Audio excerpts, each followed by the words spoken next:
So here we go, students preparing for CLAT 2023. This is the first video from Ace the CLAT. Okay, for your information, I'm Ritik Sinha. I'm studying at MNLU Mumbai right now, and I've been mentoring CLAT students from the past 2 years now. Yeah, for CLAT 2021 and 2022. So this video is basically for to give the students clarity on how they should start their preparation for CLAT 2023. I understand that कुछ लोग होंगे जो कि CLAT 2023 के लिए preparation शुरू कर चुके होंगे and कुछ लोग होंगे जो कि शुरू करने वाले होंगे. As of now, the exam would take place in the month of December. Yes, it's a weird decision, but I hope इससे तुम्हें जो है extra time तो नहीं मिल सकता obviously, but in a way it is a good thing as well, because जितना भी टाइम है अभी से हमारे पास जुलाई से लेकर के दिसंबर तक, please ignore the background noise if possible. Okay, so जुलाई से दिसंबर तक जितना भी टाइम है, it's close to 6 months, not even 6 months, so 7 से 12, 5 months, right? And this is more than ideal time for you to prepare yourself for this examination, given a few things. Okay, there's a big condition, and in some ways I can agree with you that in some ways this examination may be a little biased for some aspirants, है ना? The footing may not be that equal. Okay, aware to start. एक step by step guide की अगर बात करूँ ना, तो यहाँ पे ज़्यादा कुछ रहता नहीं है बात करने को. मतलब ऑब्वियसली कुछ रहते हैं, but I have tried to make this video bit more extempore. मेरे दिमाग में जितने भी बातें आएंगी मैं उनसे बोलते जाऊँ. Okay, so first and the most important thing over here is कि अगर तुम इंग्लिश में अच्छे नहीं हो ना, then you would have a really difficult time in cracking this examination. अब ये इसे तुम एक सॉर्ट ऑफ, वही मैं जो बोल रहा था, डिस्क्रिमिनेशन समझो, या फिर तुम्हें इसे कुछ unfair advantage to students from more posh backgrounds, या फिर more students who have attended good English schools throughout their life, right?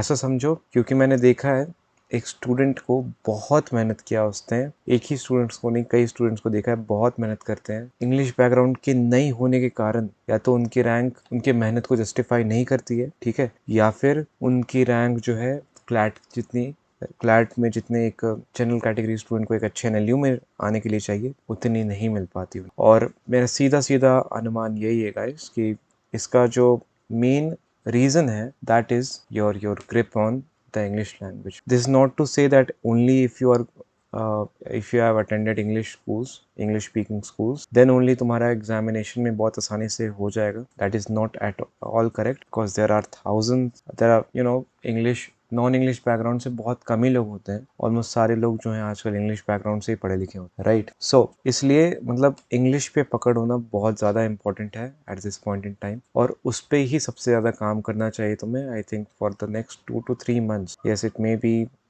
may sound like too much, but for the next 2 to 3 months, apart from GK, you need to work a lot on your English speaking, English skills, comprehension by the skill. मैं जो mainly comprehension की बात कर रहा हूँ, right, reading की बात कर रहा हूँ, they are similar but not the same, please understand, है ना? Reading from various types of genre, जितना भी वेरिड जॉनर हो सकता है तुम्हारा, है ना, तुम जितना भी ज़्यादा वेरिड रीडिंग कर सकते हो, please do it. And once you sort out your English comprehension skills, everything will fall in place by itself only. Okay, and उसके बाद तुम्हें इसके अलावा जो एक चीज़ की ध्यान रखनी पड़ेगी वो होगी करंट अफेयर्स और general knowledge. Math is also there of course, but not quite. Why am I seeing this? Because basic math ही रिक्वायर्ड है. कंसोर्टियम जो है क्लैट 2021 क्लैट 2022 से बिल्कुल ऐसा लग रहा है, इवन क्लैट 2020 से, कि अब कंसोर्टियम जो है कॉन्सेप्ट पे ज़्यादा ध्यान नहीं देने वाली. It is only going to test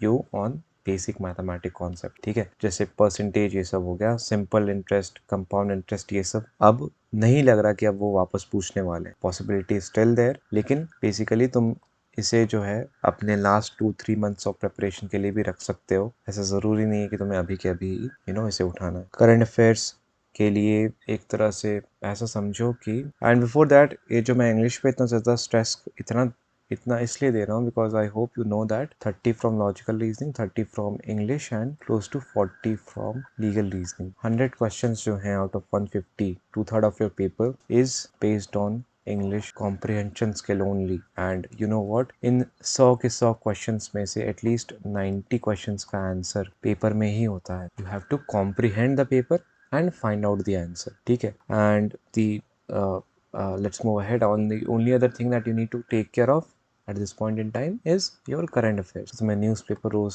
पढ़ना होगा. नॉट नेसेसरी कि तुम नोट्स रोज बनाओ, बट फिजिकल नोट्स रोज बनाओ, but you have to have something, you know, कुछ एक स्ट्रक्चर्ड पैटर्न तो तुम्हारे पास होना चाहिए. You could use Notion, you could definitely use Google Docs, right? There are some other apps like GoodNote on iOS devices, I believe, right? और इसके अलावा सिंपल MS वर्ड है ना. बट ऑनलाइन और जो सिंक होते रहे, है ना, सारे डिवाइसेस पे, मतलब कभी ट्रैवल कर रहे हो, गूगल डॉक्स से अगर तुम्हें अपने फ़ोन में एक्सेस करना, इजीली एक्सेस कर सकते हो मोबाइल में, एंड लैपटॉप में एक्सेस करना बहुत इजीली एक्सेस कर सकते हो, right? Same with Notion, same with Google notes as well, good notes as well.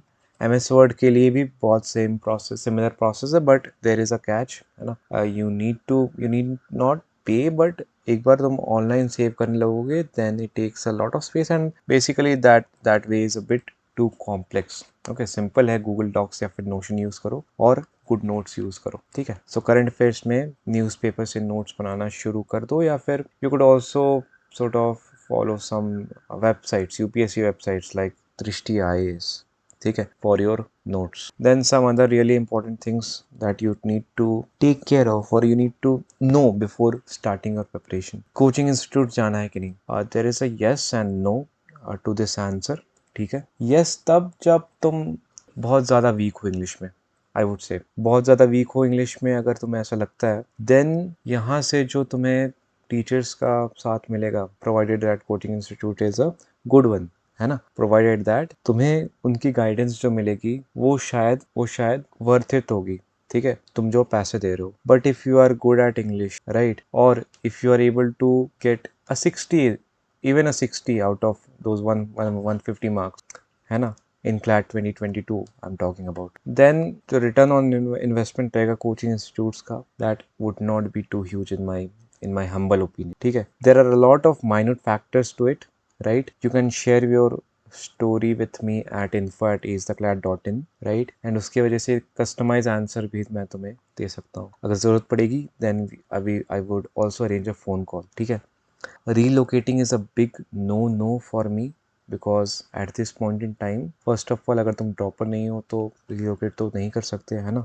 Even if you have taken a drop, relocating for this would not make sense unless you don't have even the basic facilities at your disposal in your household. Basic facilities से मेरा मतलब है internet. ठीक है. At this point in time I know that having a laptop is a luxury, but एक laptop होना बहुत ज़रूरी हो जाता है, considering that you would be taking online test, you would be reading a lot, tons of material online. ये सब बहुत इंपॉर्टेंट हो जाता है. एक प्रिंट आउट का शॉप भी होना आसपास. ये सब अगर तुम्हारे पास फैसिलिटीज़ हैं, ठीक है, and if you want to customise, if you want me to know your story, please email me and मैं उसे एक कस्टम रिप्लाई करूँगा. बट सिर्फ ये सब तुम्हारे पास फैसिलिटीज़ भी हैं, तो मैं समझता हूँ कि तुम्हें रीलोकेशन करने की कोई ज़रूरत नहीं है ना. कोचिंग इंस्टीट्यूट्स के लिए भी बिल्कुल रीलोकेशन करने की ज़रूरत नहीं है. वहाँ पे बात आ जाती है इंग्लिश की. अगर इंग्लिश बहुत ज़्यादा ख़राब है, एकदम रूरल बैकग्राउंड से हो, जो कि वीडियो देखने वालों में से 90-95% लोग नहीं होंगे, ओके. सो रीलोकेशन करने से पहले एक बार कंसल्ट ज़रूर कर लेना किसी सीनियर को, या फिर इनफैक्ट मुझे ही. ठीक है. स्मॉल कोचिंग इंस्टीट्यूट्स की तरफ जाना चाहिए कि नहीं? सो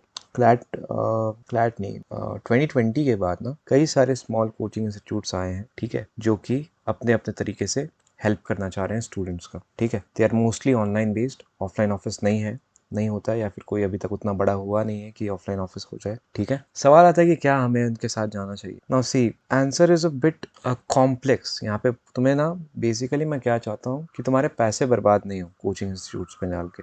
ठीक है. स्मॉल कोचिंग इंस्टीट्यूट्स का क्या होता है, if their credibility is good enough then you may join them. ठीक है. मेरा तो सिंपल सा मानना है, if their credibility is good enough, if you think that their founders are there to really help you and not only to churn out big money from you and other student, then तुम्हें जा सकते हो उनके तरफ. ठीक है. लेकिन otherwise I don't think कि तुम्हें स्मॉल कोचिंग इंस्टीट्यूट्स के साथ जाना चाहिए, बिकॉज मार्क माय वर्ड्स, 10 में से 7 या 8 are completely, I should not say this, but to some extent they are worthless. Okay 10 में से 7-8 इंस्टीट्यूट्स मैं कई दिन से देख रहा हूँ, ठीक है. I would not take any names at all. Okay, however you should exercise your discretion, okay, before joining a small coaching institute or more importantly online coaching institute या फिर घर के आसपास भी कोचिंग इंस्टीट्यूट जो हैं. यार देखो, CLAT has not reach that stage as JEE या फिर नीट कि इन सब्जेक्ट्स की एक्सपर्टीज जो है ना, ये लाखों लोगों के पास है, लाखों टीचर्स के पास है. तो आसपास के या फिर 12th board examination for that matter, है ना, ये सब की एक्सपर्टीज जो है ना लाखों लोगों के पास है इंडिया में. लेकिन क्लैट की एक्सपर्टीज अभी तक उतने लोगों तक नहीं पहुंची है. बहुत ही छोटा सा नंबर है अगर तुम जेई या फिर नीट या फिर इन 12th बोर्ड एग्जाम से कंपेयर करोगे तो. आसपास के भी जो कोचिंग इंस्टीट्यूट्स हैं उससे अच्छा मैं सजेस्ट करूंगा एक बड़ी ऑनलाइन कोचिंग इंस्टीट्यूट की तरफ जाओ, अगर जाना है तो, है ना. और जाना है कि नहीं, इंग्लिश पे तुम्हारी कैसी पकड़ है मैं समझता हूँ, इन माई वेरी हम्बल ओपिनियन, उससे काफ़ी उस बात पे काफ़ी हद तक डिपेंड करती है. मॉक टेस्ट सीरीज के लिए आई वुड श्योरली रेकमेंड कि go for a mock test series. For your information, मैं भी कई सारे mocks specially English and logical reasoning में बनाता हूँ, ठीक है. I do some freelance work as well. तो मॉक टेस्ट सीरीज की जहाँ तक बात है, yes you should buy a mock test series. Without that it would be really difficult for you, ठीक है. मॉक टेस्ट सीरीज बेसिकली कोई भी बड़ी इंस्टीट्यूट्स की ले लो, तुम बड़ी इंस्टीट्यूट की ले लो. या so that is there. And how much time to study, it depends on how well you are at English at this point in time. मेरा हिसाब से वही मेरा मान, ठीक है. So if you are good at English, by English certainly I mean vocabulary skills as well. Vocabulary तुम्हारी बहुत अच्छी है तो फिर I don't think you need to study more than 3 to 4 hours every day, ठीक है. अगर इंग्लिश अच्छी नहीं है तो सिर्फ इंग्लिश को ही इम्प्रूव करने में 3 to 4 आवर्स लगाने हैं. मेरे क्लास 2022 में बहुत सारे मैंने स्टूडेंट्स को मेंटोर किया था, ठीक है. बहुत सारे लोग जो थे ना रूरल बैकग्राउंड से थे, ठीक है. मतलब 100 में से आई थिंक 30-40 लोग थे क्लोज टू रूरल बैकग्राउंड से या फिर नॉट सो पॉश बैकग्राउंड से, नॉन मेट्रोपॉलिटन सिटीज से थे. सो सबको मेरा वही एडवाइस था कि भाई इंग्लिश में सबसे ज़्यादा काम करो. एंड जिन्होंने काम किया उनकी रैंक अच्छी आई, ठीक है. बट सर्टेनली उनकी मेहनत को जस्टिफाई नहीं कर रही है उनकी रैंक, ठीक है, मैं ये मानता हूँ. लेकिन फिर भी रैंक अच्छी आई, वो अच्छे एनएलयू में पढ़ रहे हैं या फिर पढ़ना शुरू करेंगे. लेकिन जिन्होंने इंग्लिश में काम नहीं करा ना और बाकी सारे सब्जेक्ट्स में लॉजिकल रीजनिंग के कॉन्सेप्ट्स ही करते रह गए या फिर इंग्लिश के कॉन्सेप्ट्स करते रह गए, लीगल रीजनिंग में हर तरह के लीगल आर्टिकल्स पढ़ लिए, सिर्फ उससे काम नहीं चलेगा. You have to English improve your comprehension skills and vocabulary by a lot, ठीक है. जब से पैटर्न चेंज हुआ है तब से ये सब इम्पोर्टेंट हो गया. एंड ऐसा मत समझो कि अगर तुम इंग्लिश बैकग्राउंड से नहीं हो तो ये एग्जाम तुम्हारे लिए नहीं है. एक बार क्लैट 2022 का पेपर पढ़ो, बहुत डिफिकल्ट इंग्लिश भी नहीं पूछ रहा है वो, ठीक है. It plays with the options as well, ठीक है. Please don't get me wrong. ऐसा नहीं है कि एकदम तुम्हें एक नेटिव इंग्लिश स्पीकर की जितनी अच्छी इंग्लिश होती है उतना अच्छा इंग्लिश डेवलप करने की जरूरत है, ऐसा बिल्कुल भी नहीं है. एक सिंपल 12th स्टैंडर्ड के बच्चे को जितना एक्सपेक्टेड है, फैजान मुस्तफ़ा सर ने भी अपने पहले वीडियो में जब भी वो पैटर्न चेंज करने वाले थे, आई थिंक यही कहा था उन्होंने कि जितना एक 12th स्टैंडर्ड के बच्चे से एक्सपेक्टेड है उतनी अच्छी इंग्लिश तुम्हारी होनी चाहिए in this day and age, ठीक है. ये मत कहना कि हमारे फादर के ज़माने में, हमारे पापा लोगों के ज़माने में जो इंग्लिश चाहिए थी एक स्टूडेंट को, एक 12th स्टैंडर्ड स्टूडेंट को, उतनी की ही ज़रूरत है आज भी. उतनी की ज़रूरत नहीं, उसे कई ज़्यादा की ज़रूरत है ना. तो ये सब बातें ध्यान में रखो. And mentors, yes you can invest in a mentor. अगर कोई तुम्हारा जान पहचान का सीनियर है, you could also consider me as your mentor. Yes, for that I think you will have to email me या फिर टेलीग्राम चैनल मेरा ज्वाइन कर लो, ठीक है, by the name is the CLAT. And then we can I would release the product if whenever I start this mentorship program. Okay, newspaper से हमने पहले बात कर लिया, राइट. सो ये सब काफ़ी इंपॉर्टेंट चीज़ें हैं यार जो कि तुम्हें ध्यान में रखनी चाहिए. कुछ और क्वेश्चंस हैं तो तुम मुझे ईमेल कर सकते हो, ठीक है. अपना कुछ स्टोरी बताना है तो एट दिस ईमेल एड्रेस. और अदर दैन दैट अगर थोड़े बहुत ही एफएक्यू हैं, कुछ क्वेश्चन जो अगर रह गए हों, then please let me know in the comment section of this video. And I think it is a good time to ask you to like this video as well and subscribe to my channel if you haven't already. This would keep me motivated to produce more and more content for you guys. Okay, thank you. Have a nice day or good night if you are watching this in the evening.